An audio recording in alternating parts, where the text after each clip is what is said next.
Parker. Thank you, Mr Speaker. And I begin by acknowledging the contribution to past of Julianne Genter.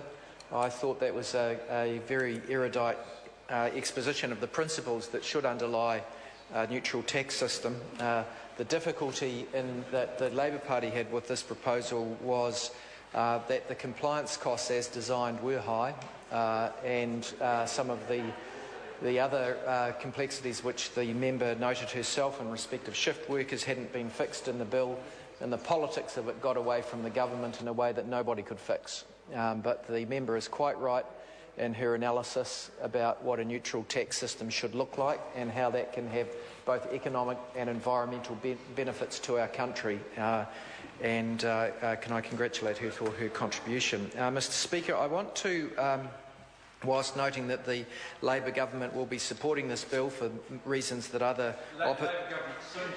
Labor soon-to-be government, sorry. The Labor Party will be supporting the... I'm not sure whether I'm ahead of myself or long behind, but slightly premature. I like to think of it that way. Thank you, Mr Speaker. Mr Speaker, I think I might return to the bill.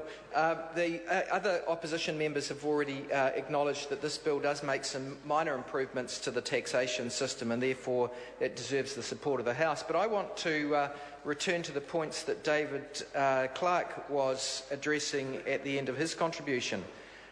We had a question in the House yesterday that the government put up to itself, where it tried to congratulate itself on having a good redistributive tax system. The problem is that it isn't, compared with most OECD countries, and that was made clear by the OECD report on New Zealand that came out about a month ago in June.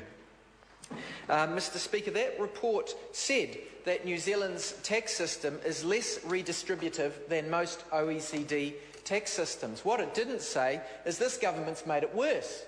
This government gave 40% of their income tax cuts to the top 10% of income earners.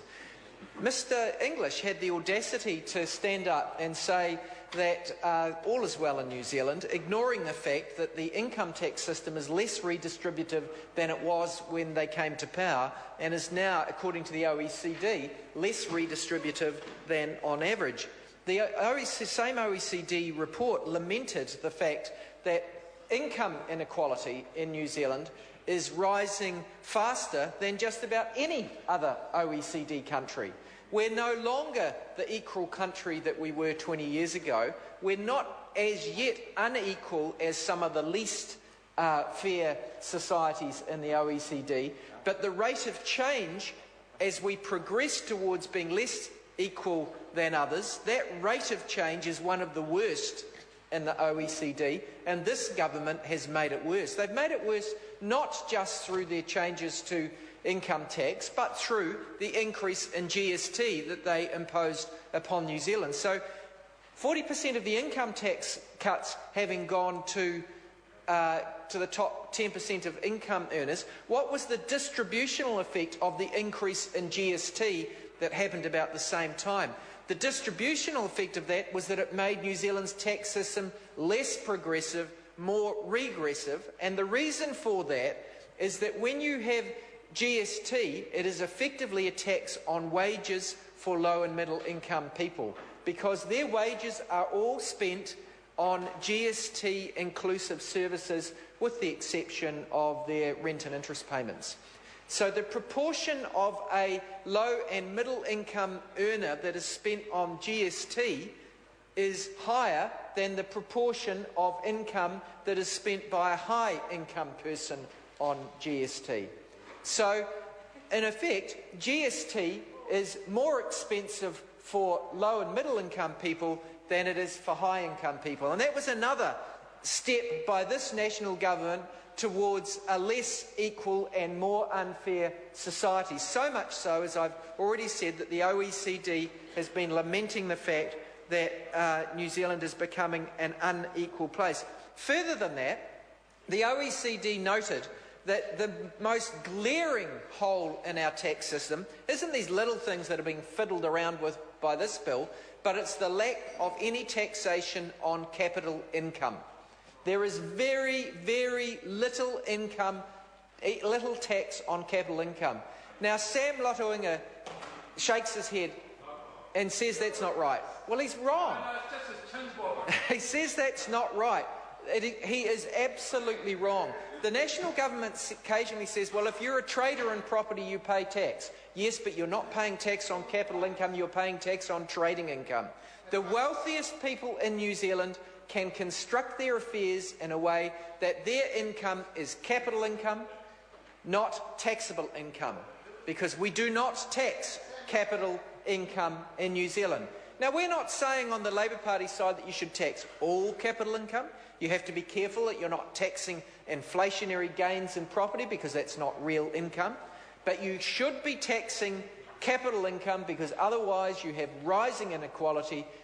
You have lots of other problems as well, Mr. Speaker. It's one of the reasons why we've got rampant house price inflation, is that there is a tax bias which is felt most in Auckland at the moment, which drives investment into residential rental housing because there's a tax break. Again, the OECD said this in their report just in the last month. They said that the effective tax rate on different classes of investment is different, and that drives investment patterns. The effective tax rate on capital gains from investing in residential housing is nil. It's nil.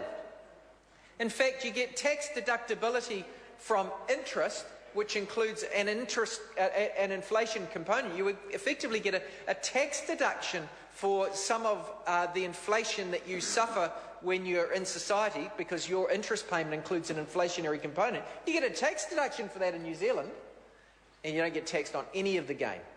Any of the gain. And it's just unfair. Not only is it unfair, it holds the economy back. And that's why when we talk about capital gains tax, we're safe when we say that a capital gains tax, excluding the family home, would grow the economy. It's part of our pro-growth tax reform package, because we know that if you have a proper tax signal into the economy, instead of over-investment in the housing market in Auckland, which drives up house prices to the detriment of people trying to buy their first home, it also means that there's not enough money going into other more productive parts of the economy. So too much money goes into the speculative economy based on a tax bias favouring tax-free capital gains, capital income, and not enough money goes into our productive factories, our service industries that are selling services overseas, and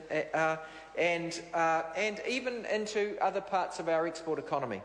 So, Mr. Speaker, that's one of the reasons why, under this government, they've failed completely in their ambition to rebalance the economy.